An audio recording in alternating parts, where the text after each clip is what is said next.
একটা অসাধারণ বিষয় শেয়ার করি আপনাদের সাথে। পুরো কোরআন মাজিদের মাত্র একটা জায়গাতে আল্লাহ তাআলা কুল শব্দটার ব্যবহার করেননি, যেখানে তিনি সরাসরি আমাদের সাথে কথা বলেছেন কোনো মাধ্যম ছাড়াই। বাকি সব জায়গাতেই কুল শব্দটার ব্যবহার হয়েছে। যাই হোক, কুল শব্দের মানে হলো তুমি বলো বা বলে দাও। লক্ষ্য করে দেখবেন, আমাদের জীবনে এমন কিছু সময় আসে যখন আপনি অনেক কিছু বলতে চান, কিন্তু শোনার মতো কোনো মানুষ নেই। তখন অনেক ক্ষেত্রে এটা মনে হয় যে এত মানুষ, এত ভিড়ে আমি যে আল্লাহর সাথে সরাসরি কথা বলবো, সেই বা আমাকে কেন শুনবে? আমার দোয়াটাও তো তেমন একটা শক্তিশালী না।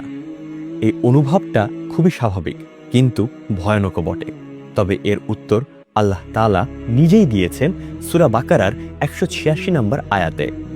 আর যখন আমার বান্দাগণ তোমাকে আমার সম্পর্কে জিজ্ঞাসা করবে, আমি তো নিশ্চয়ই নিকটবর্তী, আমি আহ্বানকারীর ডাকে সাড়া দেই যখন সে আমাকে ডাকে। সুতরাং তারা যেন আমার ডাকে সাড়া দেয় এবং আমার প্রতি ঈমান আনে। আশা করা যায় তারা সঠিক পথে চলবে। আপনি মনে করেন কেউ কোথাও আপনাকে শুনছে না বা আপনাকে শোনার কেউ নেই, কিন্তু আল্লাহ তাআলা বলেন, আমি তোমাকে শুনছি, যখন তোমার প্রয়োজন তখনই শুনছি।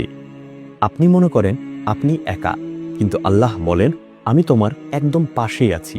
আর এই কথাটা তিনি নিজে বলেছেন, তাও আবার কোনো মাধ্যম ছাড়াই। কারণ মানুষ যখন একা হয়, আল্লাহ তখন নিজেই হাজির হয়।